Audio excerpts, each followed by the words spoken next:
folks, welcome to this exciting video where you once again join me in the wild landscape of Scotland. And today I've come to document one of the coolest places that I've ever been before. I was here once before last year. Me and the channel DJ discovered this place, and I wanted to come back today with a torch and that and just see if there's any details we missed the last time. This is one of these Cold War ROC bunkers, folks, built, I believe, obviously at the start of the Cold War they were built. Some of them were shut down in 1968 and other ones remained open until 1991. But the interesting thing with this one is it's quite complete and it's got a lot of the original fixtures and fittings inside. So let's get down into this and check it out, see what remains of the history. I can't believe the surface features, that's all fallen off since the last time I was here. And it's crazy how often just after a short time stuff like this can change so much. Let's head on down, folks. I'm just hoping that the farmer doesn't come and close the hatch when I'm down here. Yeah, wow, this is just crazy. Stepping down into history, folks. The cool thing with this one, I'm not giving away the exact location, but because of vandalism's sake. But the cool thing with this one is because the lid's closed, it's sealed up most times. Hello! Oi! It's quite eerie, folks, climbing down into a bunker like this. Wow. I've put the wellies on for this one because there is a bit of water down here. No way, let's get the torch on. This is crazy. I've actually brought a couple of torches for this one, folks, because it's such a cool location. Here we go. Look at that, it's the original chemical toilet. L-Tex chemical toilet right there, folks. Oh, there's more water in here since the last time I was here. Wow. The old Bakelite toilet seat and stuff. And then another cool detail, look at the little pump here, which was used obviously to pump the water out of this sump down here, up that pipe. And then all the way going out the side of the hatch, there's kind of like a pipe goes out. And that there is actually the counterweight. So when you lift the heavy lid, it's actually easy to lift. And then look at this sign here. Mind your head and back. Wow. It's so crazy to come into places like this and just see the history that remains and how it changes over the years. This bunker here closed down in 1991 and you can actually tell because of this inlay that's on the wall here. The ones that closed down in 1968 don't have that, but it helped with the insulation but also the acoustics. When the people, the Royal Observer Corps were in here operating these bunkers, I'll put the light down here. Oh, I could maybe magnetise it to the roof. See if that'll stick, folks. Check it out, we've got a light up there. I've actually got two torches for this adventure because I remembered it was like a dark bunker. So let's get the secondary torch. This is crazy, I love going to abandoned locations like this and just seeing what is left. I need to try and hold this torch here so that I can also hold the camera. There we go. Look at this, it's the old breather hatch so the fresh air would come down. And that's where we saw the bit of wood which is now broken off. That's the top of the breather hatch. And they would have just opened or closed that to suit what they were needing.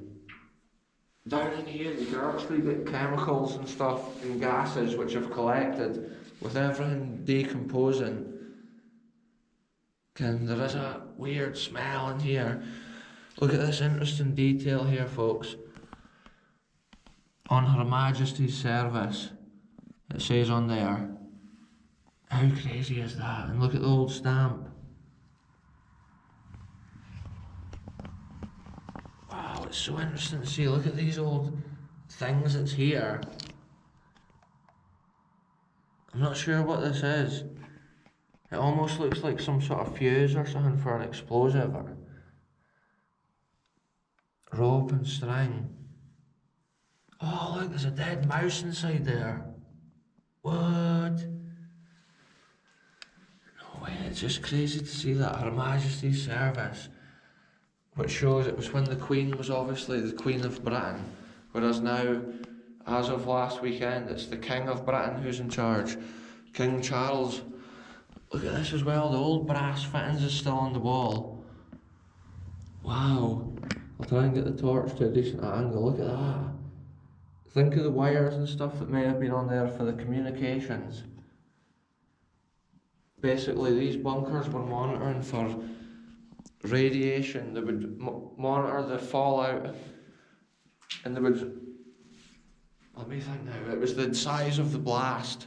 They would have a thing which measured the pressure with a gauge here, and it was like however many bars it went to, they would write it down. I think the gauge stayed up at its highest point it had been to, so if there was a nuclear detonation anywhere over the land or around here, it would register. And then they would measure the radiation and nuclear fallout through that hole where I've got the little torch. It's quite incredible to like see stuff like that. I'm sure they inserted a device up there and then bolted it on from here. And then the third device of measurement was bolted on at the top of the ladder.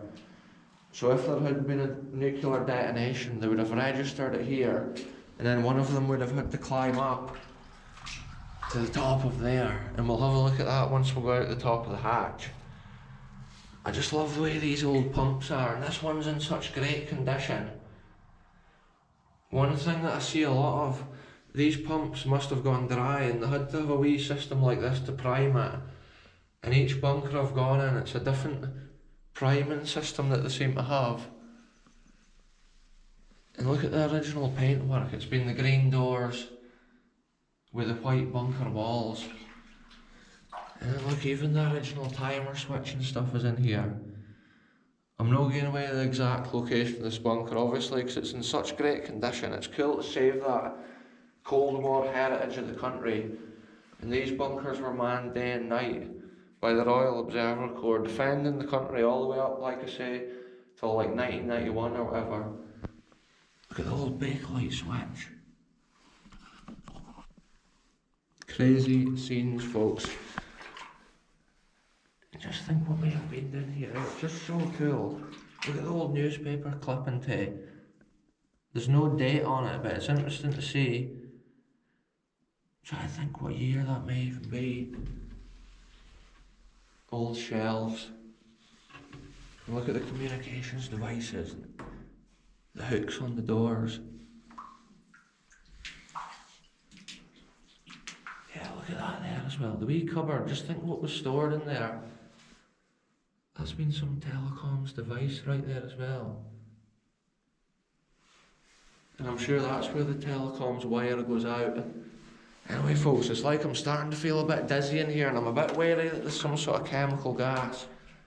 Or just like some sort of gas in here maybe created from the decaying foliage.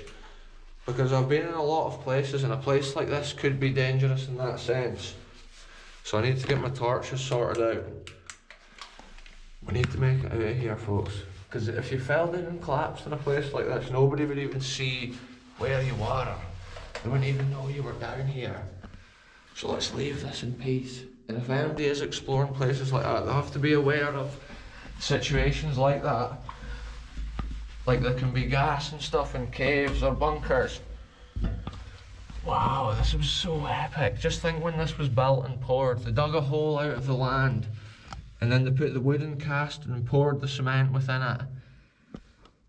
And then once it was hardened, they took away the cast. Look, there's a piece of wood sticking out, maybe from the original thing. Look at that, there's been a vent here, which is unusual. That's non-original. Wow, I forgot about that detail the last time, folks. Let's make our way out of this. Yeah, the way I was feeling, it was kind of like, I was thinking originally, it's just my imagination. Kind of feeling like that, but now I've been down there, I did feel a bit dizzy.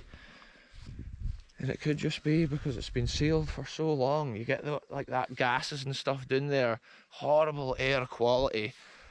It just makes you feel that way. And it's not really happened to me often on adventures. The amount of places I go. See this as well, folks. This is where the third device was connected on.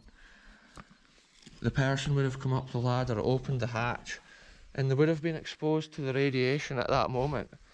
But then they reached out and took the paper element out of a circular device that was here. And an interesting thing, these holes are offset. And that was so that the device always lined up with true north. But that was an interesting fact I learnt from the YouTube channel IKS Exploration. They pointed out the positioning of these holes. And it's a true thing that. It's almost like a little detail that would go unknown or unseen. Look at it, the old wooden shuttering right here.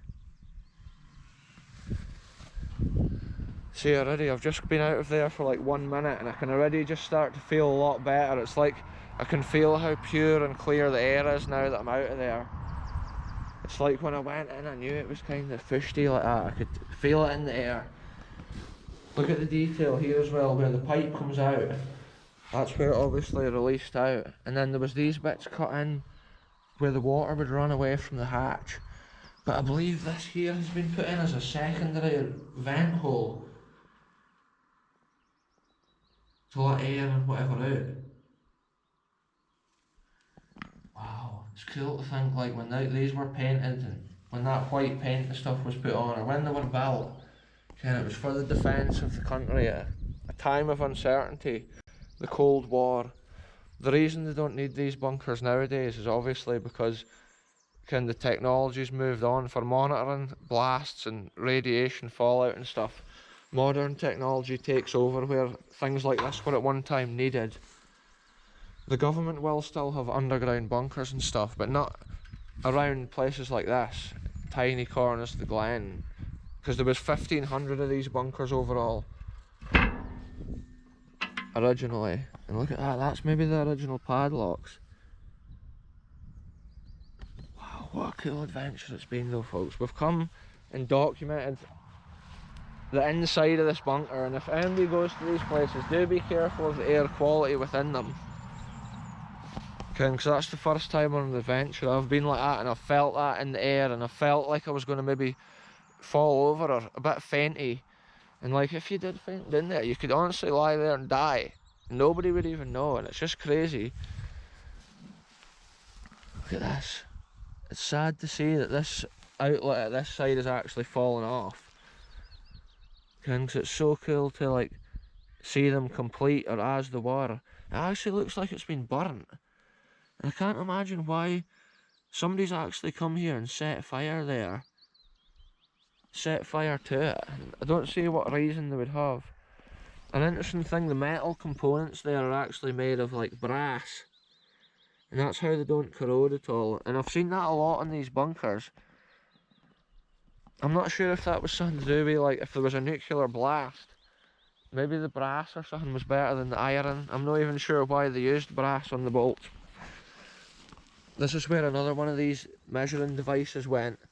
They would have this top bit screwed off, and then that's how they could measure the barometric pressure of the air up here. During the blast, it would read on their gauge, and then this is the top of that pipe that we were looking up from the bottom. And it's cool to see that as well. They would have obviously unbolted this here, but I think onto here they actually screwed a piece of metal which looked like two discs of metal together with a small gap between. Okay, so there was another part of the kit that they put on there, but it shows you with that headed envelope that we saw on there when it said Her Majesty's Service, that shows they were getting the letters obviously from the government. Maybe that was the letter that they received when they were given the word that the Royal Observer Corps was needed no more. Sites like this just remained abandoned, and often videos like this is the small thing that keeps the history alive.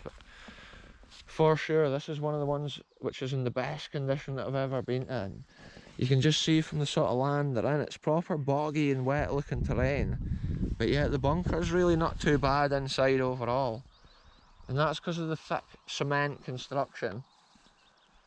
Anyway folks, it's been a short video but an interesting one, something a little bit different once again. Cold War defence of the country this time. But I'm going to end this one here. Thanks very much for watching, and I'll be back very soon with the next adventure, wherever I end up going.